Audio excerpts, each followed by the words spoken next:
বেআইনিভাবে পুকুর থেকে মাটি তুলে পাচারের অভিযোগ উঠল স্থানীয় তৃণমূল নেতা ও গ্রামের মাতব্বরদের বিরুদ্ধে। ঘটনাটি ঘটেছে পূর্ব মেদিনীপুর জেলার ইগড়া ১ নম্বর ব্লকের জিরথান গ্রাম পঞ্চায়েতের আলমগিরি বটতলা এলাকায়। স্থানীয় সূত্রে জানা গিয়েছে, বটতলায় খাসের জায়গায় বেআইনিভাবে মাটি খুঁড়ে পাচার করা হচ্ছে বলে অভিযোগ। এই ঘটনার প্রতিবাদ করলে স্থানীয় বাসিন্দা তথা জিরথান গ্রাম পঞ্চায়েতের বিরোধী দলনেতা শান্তশীল বেড়াকে প্রাণনাশের হুমকি দেয় বলে অভিযোগ। শান্তশীল বেড়ার অভিযোগ, স্থানীয় পঞ্চায়েতের কয়েকজন নেতার মদতেও কোনোরূপ সরকারি রয়্যালটি না দিয়েই বেআইনিভাবে মাটি পাচার করা হচ্ছে বলে অভিযোগ। তবে এই প্রসঙ্গে তৃণমূল নেতার কোনো প্রতিক্রিয়া দিতে রাজি হয়নি। এই ঘটনাকে কেন্দ্র করে এলাকায় ব্যাপক উত্তেজনা ছড়িয়েছে। আলমগিরি বটতলা গ্রামে জিরথান জিপিতে সেই জায়গাতে অবৈধভাবে মাটি খোলার কাজ চলেছে। কোনো লয়ালিটি ছাড়াই খাস জায়গার উপরে মাটি খোলা খুলছে, কেটেছে। আমাদের ওখানকার নেতা জিরথান জিপির অপোজিশন লিডার শান্তশীল বেরা প্রতিবাদ করেছেন, জনগণের স্বার্থে প্রতিবাদ করেছেন। তাকে কয়েকজন ব্যক্তি যেমন কালীপদ দেবনাথ, সঞ্জয় দেবনাথ, রাজু দেবনাথ, এরা কিন্তু এই শান্তশীল বেরাকে প্রাণনাশের মতন হুমকি পর্যন্ত দিয়েছেন। তিনারা কোনো লয়ালিটি ছাড়াই, তিনি জানতে চেয়েছেন যে লয়ালিটি ছাড়াই কেন আপনারা এইভাবে করেছেন। তার ক্ষেত্রে কোনো সদুত্তর না দিয়ে এই প্রাণনাশের হুমকি দিয়েছেন এবং এই মাটিগুলো বিভিন্ন জায়গায় পাচার করছে, বিক্রি করছে। এটা অত্যন্ত দুর্ভাগ্যজনক বিষয়। এবং এই তৃণমূল নেতা এরাই পাচার করছে, কালীপদ, সঞ্জয় এরা।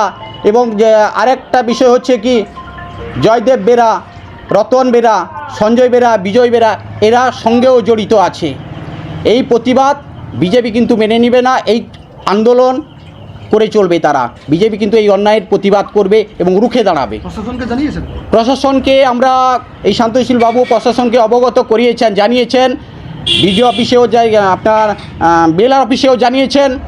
তৎক্ষণাৎ বিএলআর অফিসে জানানোর ফলেই প্রতিবাদটা আরও জোরালো হয়েছে। এবং যেহেতু কাজটা বন্ধ করেছেন, সেই জন্যই শান্তশীল বেরার উপর চড়াও হয়েছেন, আক্রান্ত হয়েছেন। এবং আগামী দিন অভিযুক্ত, লিখিতভাবে অভিযুক্ত জানানো হবে আমাদের তরফ থেকে।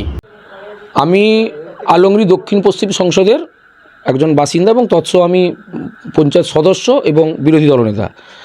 আমার এলাকার নারায়ণচন্দ্র বেরা সকালে আমাকে ফোনে অভিযোগ জানায় যে আমার এই 2448 দাগের পুকুরে আমি একজন রায়তদার, সেখানে কেউ মাটি অবৈধভাবে কেটে নিচ্ছে, যেখানে আমরা কোনোভাবেই জানি না। তখন বিচারটা আমি ব্যাপারটা বলি যে আমি কলকাতায় আছি, আমি সঠিকভাবে বিএলআর থেকে জেনে আমি আপনাকে বলবো। এবং সেই মতো বেলা আড়াইটার সময় আমি যাই বিএলআরওর কাছে এবং বিএলআরওকে জিজ্ঞেস করি যে আমার এই 48 নম্বর জেল 48 দাগ নম্বর 2448 এই জায়গাটিতে কোনো রয়্যালটি ইস্যু করা হয়েছে কি না, যে মাটিটা কেটে সরিয়ে নেওয়ার জন্য। তিনি বলেন যে এই জায়গাটা থেকে তো নয়, আমার এগরা বিএলআরও অফিস থেকে কোনো রয়্যালটি ইস্যু করা হয়নি। যিনি কাটছেন তিনি অবৈধভাবে কাটছেন, তাকে গিয়ে বন্ধ করুন কালকে, নাহলে তার নামে আমরা এফআইআর করব। এবং আমি যথারীতি আসি।